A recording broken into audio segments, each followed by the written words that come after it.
안녕하세요. 절대값TV의 명품 PD 한PD입니다. 자, 오늘은 주식과 부동산의 투자 차이, 그것에 대해서 우리가 한번 이야기해 보겠습니다. 제가 이것을 이야기하는 이유는 얼마 전까지만 해도 부동산 시장 핫 이슈였죠. 한 7년 동안. 그동안에 주식시장은 한 2000에서 2200 사이 계속 박스권 장세였죠. 굉장히 피곤했다. 주식 투자자들도 피곤했고 기관 투자자들도 수익률 내기가 어려워, 그런 말을 전문가들이 하고 있습니다. 대한민국 주식시장은 그동안 재미가 없었다라는 얘기죠. 그런데 그 7년 동안에 부동산 시장은 엄청난 상승률을 보였죠. 그런데 이제 최근에 그게 이제 분위기가 바뀌었죠. 코로나 바이러스가 나오면서 그 주식시장이 폭락을 하면서 2200에서 한 1451까지 떨어졌었죠. 그런 사이에 부동산 시장은 분위기가 차가워졌고, 대신 주식시장은 낙폭 과대로 인해서 동학 개미운동이라고 불릴 정도로 그 개인들이 삼성전자를 다 연일 매수를 하고 있다. 그런 상황이라는 겁니다. 부동산 시장에서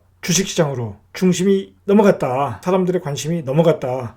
그렇게 보시면 될 것 같습니다. 그러면 우리가 과연 부동산 투자는 무엇이고 주식 투자는 또 무엇이고, 그것을 조금 명확히 알아야 될 필요가 있겠죠. 개인들이 이제 아무런 대비 없이 주식시장으로 이렇게 넘어가고 있는데, 그야말로 부동산 시장도 마찬가지지만 주식시장은 어떤 제대로 알고 넘어가지 않으면 낭패를 볼 수 있다. 그런 점으로 인해서 제가 한번 설명을 해보겠습니다. 저는 그 주식을 한 7년 정도 전업 트레이드를 했죠. IMF가 끝나고 나서 한 9년 정도인가요? 인터넷망에 설치되면서 HTS 홈 트레이딩 시스템이 나오면서 주식을 전업으로 하는 트레이더가 생겼죠. 제가 그런 1세대입니다. 그래서 부동산도 한 20년 했고, 주식도 전문적으로 한 게 7년이고, 두 개 다 해봤다는 거죠. 그 해본 경험을 가지고 오늘 설명을 해드리겠습니다. 제가 첫 번째로 말씀드리고 싶은 것은 뭐냐면, 전업으로 해도 힘들다는 겁니다. 그러니까 이 얘기는 뭐냐면, 주식을 직장을 다니면서 하기가 힘들다라는 얘기죠. 전업으로 해도 힘든데 직장을 다니면서 하는 것은 더욱 힘들다. 이 말은 조금 어폐가 있습니다. 무슨 어폐가 있냐면, 내가 주식을 사서 장기 투자로 하겠다. 조금씩 주식을 사 모아서 장기 투자로 하겠다. 그러면 직장을 다니면서 하셔도 됩니다. 그런데 내가 단타 매매를 주로 치겠다. 장중에 좀 사고 팔아야 된다. 직장을 다니면서 한다는 것은 불가능하다고 보시면 됩니다. 전업 투자자들도 그게 쉽지 않다는 겁니다. 자기가 단타 매매를 해서 수익을 낼 수 있는 어떤 고도의 투자 기법, 그것을 갖지 않으면 힘든데, 그렇게 기술을 연마한다는 게 단시간에 쉽지 않다. 어떤 엄청난 시행착오, 경험을 통해서 그런 기법을 만들어서 하시는 분들이 이제 고도의 수익을 지금 내고 있는 분들이 있는 것 같아요. 그런데 그렇게 가기까지는 엄청난 고행의 길이다. 어설프게 제대로 배우지도 않고 단타를 치겠다. 그것은 거의 깨진다고 보시면 됩니다. 그것은 판을 깐 사람이죠. 꽁짓돈이라고 하죠. 그 꽁짓돈을 빼먹는 사람이 돈을 번다. 단타 매매는 남 좋은 일만 하는 거라는 거죠. 물론 제가 말씀드리는 것은 그 고도의 고수들, 그런 분들은 예외라고. 그런 분들도 사실 예를 들어서 우리가 인터넷을 보면 500만 원 가지고 한 2천만 원 가지고 40억을 벌었다, 몇십억을 벌었다, 그런 전설 같은 이야기들이 분명히 있습니다. 그런데 그렇게 되기까지는 그 속 내용을 보면 단순하진 않을 것이다라는 겁니다. 짧은 단타 매매가 아니라 어떤 그 급등주 패턴, 그런 것 가지고 이제 많은 시세차익을 어딘가에서 수익을 냈겠죠. 그렇게 간단하게 볼 일은 아니라는 거죠. 실제로 이렇게 들여다보면. 그리고 주식 시장이 힘든 게 뭐냐면 시세 변동이 심하다는 겁니다. 시세 변동이 무척 심하다. 여러분, 그 주식시장은 진짜 그 하루에 그 HTS에서 움직이는 시세 변동을 보고 있으면 아주 현기증이 납니다. 현기증. 그 시세 변동을 보고 있으면 안 된다. 그리고 매일매일 종가를 봐도 안 된다는 겁니다. 주식은 장기로 가야 되는 거지, 절대 단기로 그 시세 변동에 따라 투자를 하면 안 된다. 거의 깨질 확률이 많다. 그런데 그 시세 변동이 심하다는 것 때문에 우리가 거기서 어떤 착시 효과를 갖는 거죠.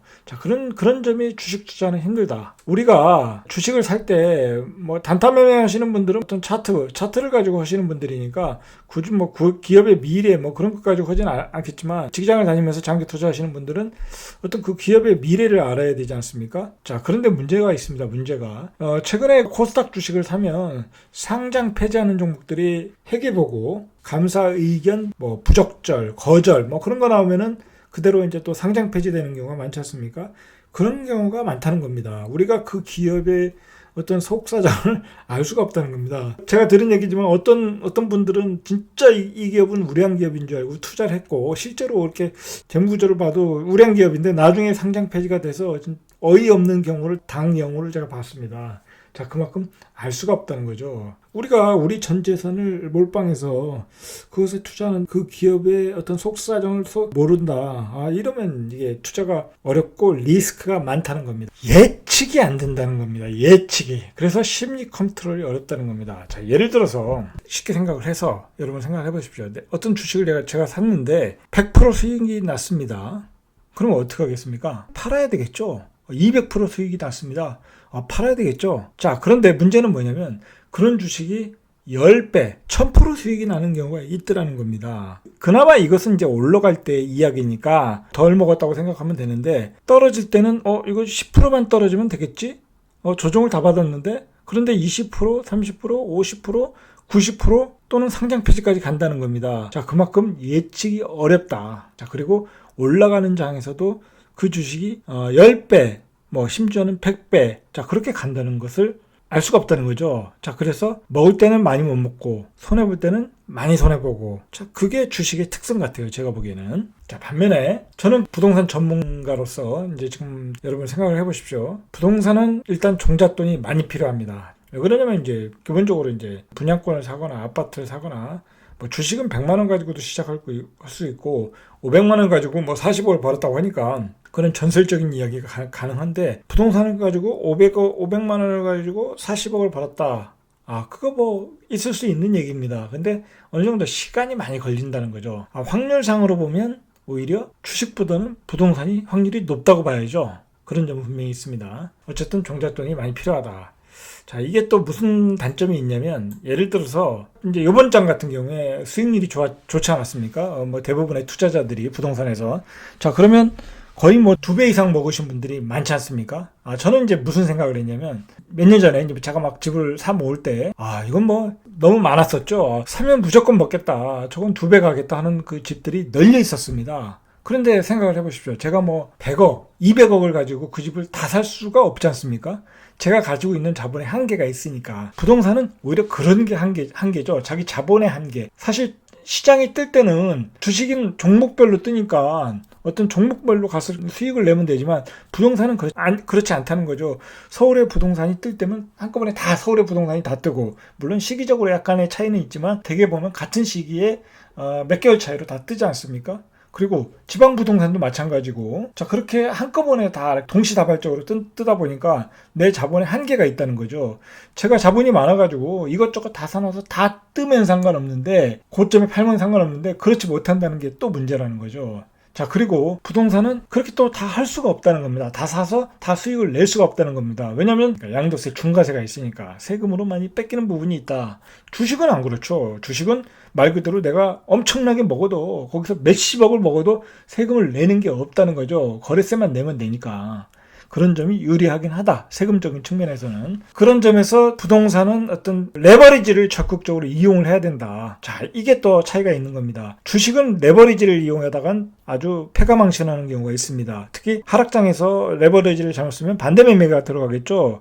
물론 이제 부동산도 마찬가지인데 자, 부동산은 어느 정도 실력이 돼서 어떤 초기당 레버리지를 확 써가지고 들어가면 2배 이상 기존 시장의 수익률 3배 이상 자기 자산을 늘릴 수가 있는 거죠. 그래서 부동산은 초반에 레버리지를 쓰는 게 아주 중요합니다. 그리고 타이밍도 중요하고, 그리고 어떤 시장의 어떤 그 상승 초기에 왔다. 그러면 과감하게 레버리지를 써야 되는 거죠. 요즘 얼마나 금리가 쌉니까? 그러니까 자기가 이자를 낼 여유가 된다고 하면 레버리지를 과감하게 써야 된다. 앞으로 시장도 마찬가지입니다. 앞으로 거의 제로금리에 가깝지 않습니까? 어떤 찬스가 왔을 때 누가 레버리지를 적극적으로 과감하게 써서 초반에 물건을 확보하느냐. 자, 그것에 달려있다고 보시면 부동산 투자가 단순하다는 거죠. 부동산 투자는 단순하다. 주식 시장이 어려운 것은 뭐냐면 삼성전자도 마찬가지고 어떤 주식도 마찬가지입니다. 요즘 삼성전자가 동학개미운동 핫 이슈였죠. 자 여러분 삼성전자가 고점에서 떨어지면서 최근에 43,000원 정도 42,900원까지 떨어졌었죠. 자 그러면서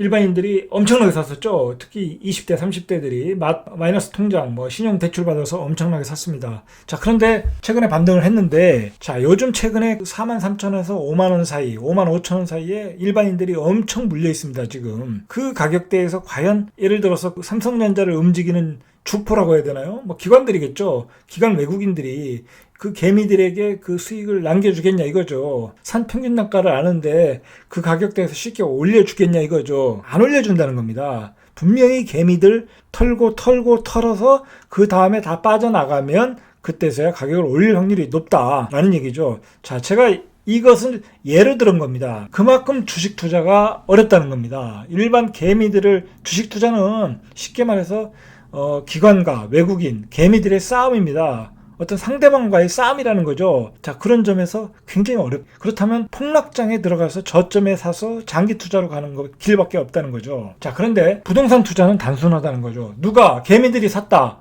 기관이 사는 게 없지 않습니까? 일단은 누가 세력이 샀다.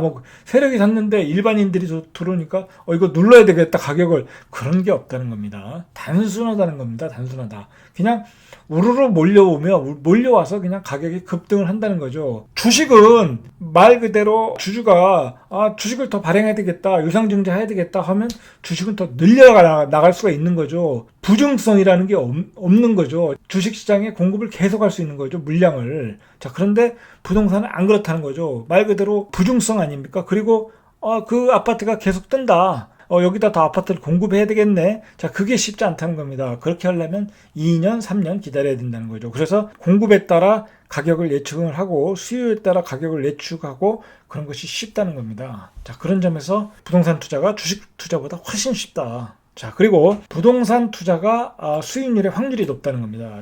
이 말은 길게 얘기할 것도 없죠. 자, 우리가 보통 관리적으로 하는 말이 있지 않습니까? 부동산 불패, 그런 말이 있지 않습니까? 부동산을 사놓고 기다리면 올라간다는 거죠. 그게 부동산 불패고, 주식시장에서는 뭐라고 합니까? 주식 투자해서 돈 번 사람 없다. 자, 그런 말이 하지 않습니까? 자, 그런 말 때문에 주식시장은 어렵다는 거죠. 그리고 제가 주식은 심리 컨트롤이 어렵다고 그랬는데, 이 부동산은 뭐가 어렵냐면, 자, 보십시오. 욕심이 화를 부른다고 그러는데, 여러분 생각을 해보십시오. 부동산도 내가 어느 정도, 예를 들어서 내가 이번에 투자해서 한 5억을 벌었다. 자, 그러면 옆에 사람을 딱 쳐다보면 옆에 사람은 10억을 벌었네, 20억을 벌었네, 딱 그게 보입니다. 돌아다니면 어느 정도 또 공부가 되고 강의도 듣고 어떤 좀 고수들을 자꾸 만나다 보면 저쪽 지역 가면 또 먹겠네, 수익이 나겠네. 또 주식시장은 또 그런 풍선 효과라는 게 있지 않습니까? 자, 그러면 또 그쪽 지역 가서 대출 받아서 또는 그냥 영혼을 끌어가지고 그냥 탁 사는 거죠. 그렇게 해서 물량 개수를 늘려간다는 거죠. 자, 요즘 시장 그렇지 않았습니까? 심지어 법인 계좌까지 만들어가지고 전국에다 다 깔아놓지 않았습니까? 자, 그렇게 욕심이 화를 부르다 부동산 시장은 망하는 사람이 많다는 겁니다. 우리가 예전에 항상 한 사이클을 지나보면 잘 나가던 강사들, 잘 나가던 전문 투자자들 없어지는 경우가 많습니다. 그게 왜 그러냐면 그 사람들이 그냥 욕심을 많이 부려서 그럽니다. 적당히 먹고 적당하면 되는데 막판에 욕심을 부려가지고 10개, 20개, 20개 전국에다 물건 다 깔아놓고 하다가 한 방에 가는 겁니다. 우리 코로나 바이러스가 이렇게 실물 경제에 타격을 줄 줄 알았습니까? 주가 지수를 이렇게 끌어내릴 줄 알았습니까? 자, 이 사건으로 인해서 지금 부동산 유동성 시장에 지금 어떠한 결과를 초래했습니까? 한마디로 지금 투자 심리가 죽었다고 봐야 되겠죠? 자, 그러면 10개, 20개 가진 분들 어떻게 되겠습니까? 좌불안석에 밤잠을 못 자고 있는 겁니다. 지금 주가지수가 반등을 했지만 이 정도 반등으로는 안 된다. 왜 그러냐면 생각을 해보십시오. 지금 제일 심각하게 보는 것은 뭐냐면 소위 말해서 저소득층뿐이 아니라 중산층까지 일자리에 위협을 받고 있다는 겁니다. 제가 직장에 있는 주변의 상가들도 보면 요즘 폐업하는 상가들이 많습니다. 한 2개월째 되니까 벌써 폐업을 하더라는 겁니다. 그리고 축소하고 식당에서 일하는 아줌마들 안 나오고 구조조정을 한 거죠. 대기업이나 중소기업 지금 무급이직 들어가는 데 많지 않습니까? 자, 그런 수요자들, 시장의 수요자들의 어떤 기반이 무너지고 있다는 겁니다. 토대가 무너지고 있다는 겁니다. 이러한 점이 또 부동산 시장의 위험이다. 어느 날 갑자기 블랙스완, 검은 백조가 나타난다는 겁니다. 그러면 그동안 꽃길을 가던 길이 이게 완전히 이제 꽃길이 아니라 뭐라고 할까요? 아주 엄청난 고통의 길이 된다는 거죠. 자, 그래서 부동산 시장도 욕심을 부리면 화를 당할 수 있다라는 거죠. 그래서 중요한 게 부동산 시장이든 주식 시장이든 어떻게 배우느냐가 중요한 겁니다. 주식이든 부동산이든 기초부터 튼튼하게 배워야 된다. 저도 제가 그때 IMF 직접 전문 트레이더로 일을 할 때 기본기 없이 배웠다는 거죠. 기본. 누가 어디 가서 배울 수도 없고 요즘같이 인터넷이 뭐 발달돼서 뭐 고수가 또 이렇게 가르쳐주고 뭐 그런 경우가 없지 않습니까? 그러다 보니까 그냥 시장의 경험을 통해서 배우니까 7년 동안 도대체 내가 어떻게 주식을 했는지도 모르겠습니다. 어떻게 매일 단타 치니까 예를 들어서 몇백만 원, 뭐 몇천만 원 버니까 내가 고수인 줄 알았죠. 자, 내가 고수가 아니라 시장이 좋았던 거죠. 부동산도 마찬가지입니다. 그동안 시장이 좋아서 내가 수익을 엄청 냈지만 내가 부동산의 고수인 줄 알았죠. 그게 아닙니다. 시장이 좋았던 겁니다. 자, 고수는 뭐냐? 고수는 간단합니다. 위험을 회피할 수 있는 능력이 있으면 고수라고 할 수 있죠. 마찬가지입니다. 예를 들어서 우한 사태가 났다. 아, 그러면 이거 한국에 영향을 끼칠 것이다. 이거 경제가 마비될 것이다. 그러면 그때 도망갈 타임을 1월달, 2월달에 충분히 줬죠. 그때 돈을 다 빼신 분들이 주식시장의 고수가 되는 겁니다. 마찬가지입니다. 부동산 시장도 이제 너무 시장이 과열되었다. 일반인들이 막 지방의 분양권까지 다 들쑤시고 다니더라. 자, 그때 되면 이거는 너무 시장의 유동성으로 돌아간다. 뭐 수용성 시장이 그러지 않습니까? 법인 계좌 가지고 막 마구 단타 칠 때 이건 시장이 거의 정점이구나. 이제는 물량을 축소해야 되는구나 하고 나오신 분들, 자, 그런 분들이 고수라는 거죠. 자, 그런 분들이 지금 현금을 가지고 있었으면 어떻게 됐겠습니까? 자, 그 현금을 가지고 주식시장으로 들어갔겠죠. 1407대 또는 이제 뭐 쌍바닥으로 가거나 주식의 진짜 저점, 진짜 바닥에 나올 때 그 현금을 가지고 들어가는 겁니다. 여러분, 현금을 적정하게 항상 가지고 있는 분들이 고수인 겁니다. 어느 정도 정점이 됐을 때 빠져나오는 사람들, 그게 고수라는 겁니다. 다른 게 고수가 아닙니다. 더 많이 먹는 게 고수가 아니라 덜 먹고 위험을 회피하는 게 고수라는 겁니다. 자, 그런 기초를 배우셔야 됩니다. 자, 오늘은 여기까지. 이상 절대값TV의 명품 PD 한 PD였습니다.